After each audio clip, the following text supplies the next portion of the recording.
2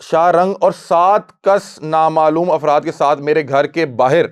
آئے اور 7 بجے میرے فون نمبر، یہاں پہ ان کا فون بھی لکھا ہوا ہے اور واٹس ایپ نمبر، دو انہوں نے نمبر اپنے یہاں پہ مینشن کیے ہیں، اس پہ کال آئی اور وائس میسج کیا اور کال اٹھا، جب وہ بتا رہے ہیں کہ مجھے کال پہ بھی دھمکیاں دیتے رہے، اور جب میں نے کال اٹھائی تو اس پہ انہوں نے کہا کہ میں تیرے دروازے کے باہر کھڑا ہوں، باہر آ جا، میں تمہیں مار دوں گا یا خود مر جاؤں گا۔ اب یہ وہ اس ویڈیو کی بات کر رہے ہیں، وہ جو مان ڈوگر نے ایک ویڈیو بنائی کہ میں یا آپ مر جاؤں گا یا تینوں مار دوں گا، وہ اس کی بات کر رہے ہیں کہ میرے گھر کے باہر آ کے مجھے فون کر کے فون پہ دھمکیاں دے رہا ہے کہ باہر آج میں تجھے مار دوں گا یا تجھے مار دوں گا یا خود مر جاؤں گا۔ اچھا، مجھے یہ اس کو یہیں سے آگے کنٹینیو کرتا ہوں، میں اس سے حیرانگی ہوتی ہے کہ یہ جو ٹک ٹاکرز ہیں، ایک تو لڑائیاں سوشل میڈیا پہ لڑتے ہیں، وہ تو چلیں کنٹینٹ کا حصہ ہو سکتا ہے جس کو میں بالکل بھی اپریشیٹ نہیں کرتا،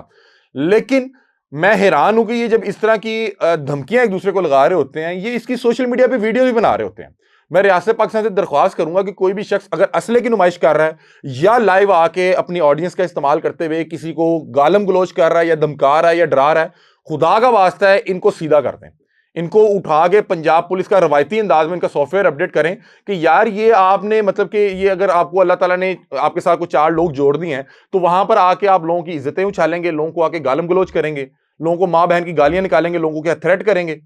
مطلب کہ یہ یہاں ایک پلیٹ فارم تھا جہاں پہ آ کے آپ نے اپنا کنٹینٹ دکھانا تھا، آپ کو جب موقع ملتا ہے وہاں پہ جا کے ہگنا شروع کر دیتے ہیں۔ تو خدا کا واسطہ ہے ریاست پاکستان کو اس طرح کے جو انفلوئنسر ہیں جو اس طرح سوشل میڈیا پر بیٹھ کے بدماشی کے کلچر کو پروموٹ کر رہے ہیں، ان کے خلاف آئینی ہاتھوں سے نمٹنے کی ضرورت ہے، نہیں تو کل کو یہ ایک ایسا ناسور بن جائے گا جس سے ہر دوسرا شخص جو ہے اس کو آزمائے گا اور ہر دوسرا شخص جو ہے پریشان ہوگا۔ اچھا، وہ بتا رہے ہیں کہ انہوں نے مجھے دھمکی دی اور کہا کہ باہر آؤ یا میں خود مار جاؤں گا یا تمہیں مار جاؤں گا، اور اس کے ہاتھ میں کلیشن کو واضح فوٹیج پر دیکھی جا سکتی ہے۔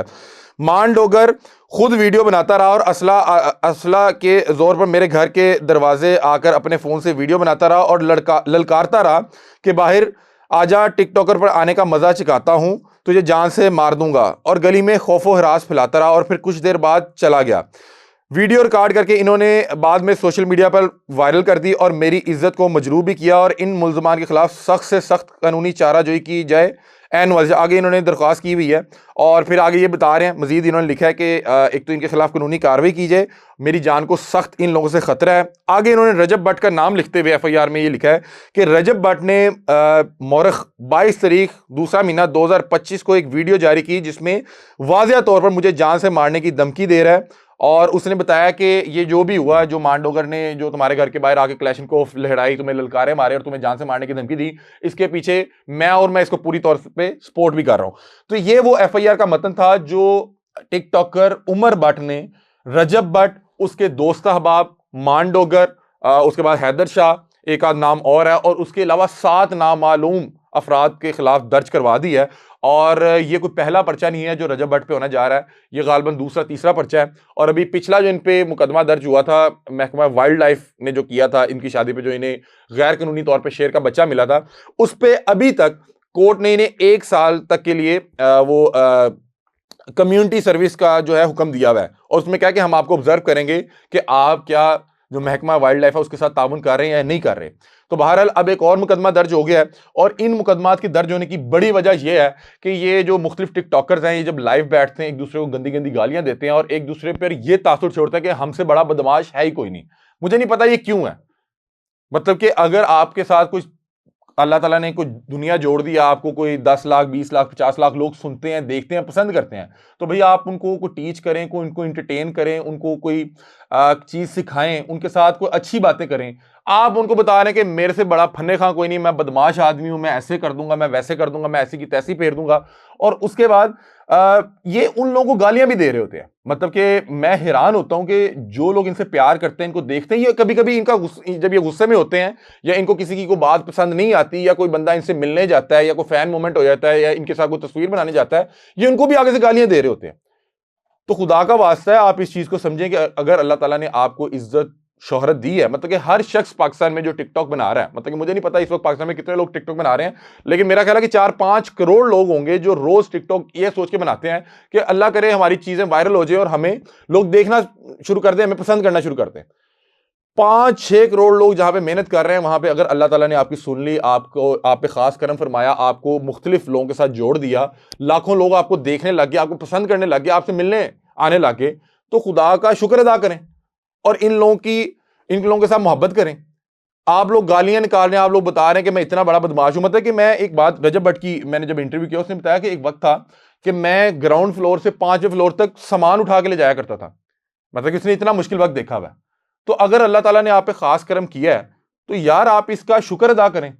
آپ کو تو چاہیے کہ جو لوگ آپ سے ملنے آ رہے ہیں, جو آپ کو چاہتے ہیں, آپ ان کو ڈبل ان کو چاہیں. آپ ان کو